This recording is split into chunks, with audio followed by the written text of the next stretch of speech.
Donald Trump making waves tonight with a new invite for Vladimir Putin to visit the White House. And as that occurs, a man who was paid millions by Putin's oligarch to support Russian political interests in the Ukraine is 1 week away from a very anticipated trial. Trump's jailed campaign chief, Paul Manafort, begins his first trial next week. And that means tonight we're getting some of the first clues about the case against him. Mueller's prosecutors telling the court they have up to 500 items of evidence, like pictures of Manafort's multiple homes, from Brooklyn to the Hamptons to Virginia.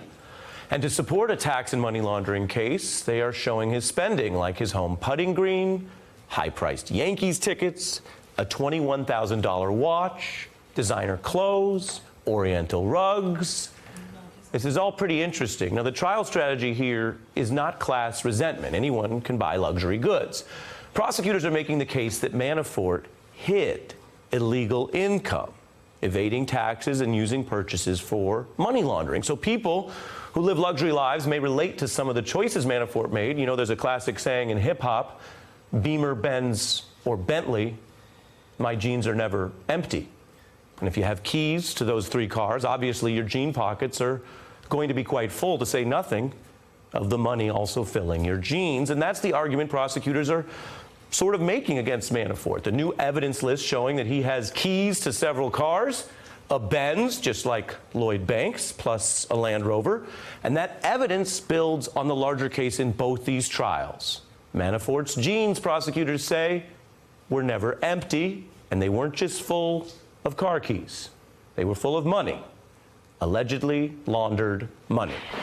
I'm joined by Mara Gay, who works for the New York Times editorial board, and former Watergate special prosecutor Nick Ackerman. I put the question to you, Beamer, Benz, or Bentley? Well, I think this is the whole argument they're going to make to the jury.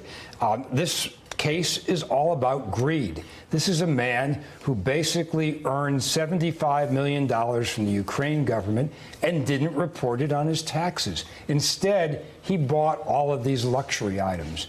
This is not going to appeal to the jury in terms of this person stealing that much money that he doesn't, stealing from the government, basically, not reporting it on his income taxes. You're saying just by defrauding the United States government, that's right. A form of stealing, because other people lawfully pay their taxes. That's right. And there aren't going to be too many people on that jury that ever see that much money. Never mind, not that many people in the United States who see that much money. So you think it is dabbling in class resentment? I mean, a lot of Americans say if people earn money and make money the honest way, they cheer that on. They cheer success on. No, but I think this is showing that by committing these crimes, it's greed. It's a crime of greed. And what he's done here is he's lined his own pockets to the detriment of all the good, honest citizens who do pay their taxes. It looks from the evidence list, and as I say, this is new stuff we're getting, so we're really getting down to the details beyond, you know, an indictment can always make someone look bad and not stand up in court. We're getting to the evidence.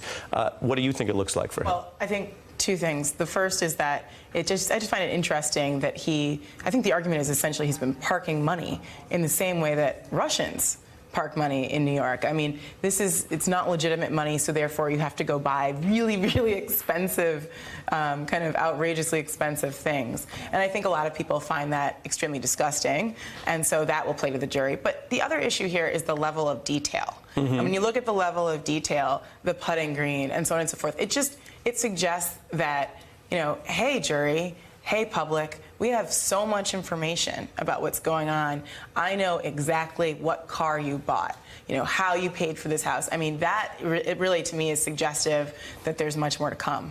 Right, because this is, of course, as Nick can walk us through, this is an early stage pretrial activity.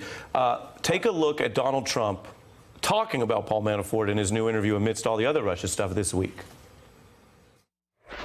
With Paul Manafort, who really is a nice man, you look at what's going on with him, it's like Al Capone. It's just a sad thing.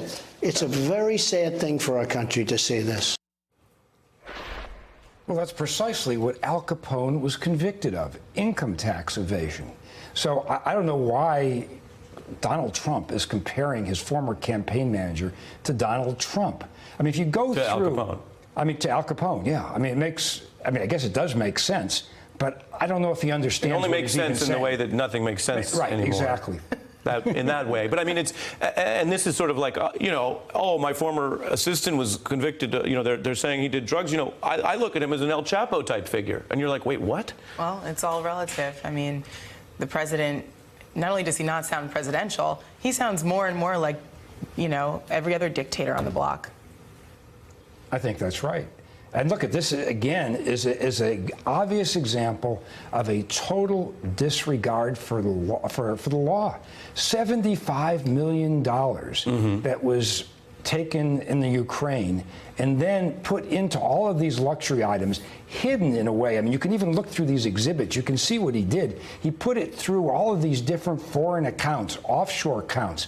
I mean, one of the things that the government has to prove here are the badges of fraud to show that he was being deceptive, that he was knowingly doing this. knowingly do this. You can't just be convicted of tax evasion for mistake or negligence. Well, the overlap in both the points you're making is the president's job is to faithfully execute the laws. The Justice Department is prosecuting Paul Manafort under the Trump administration.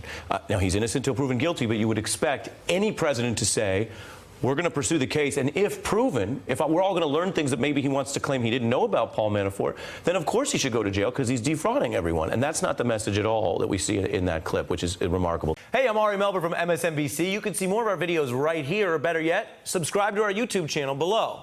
You could have been anywhere in the world, but you're here with us, and we appreciate that.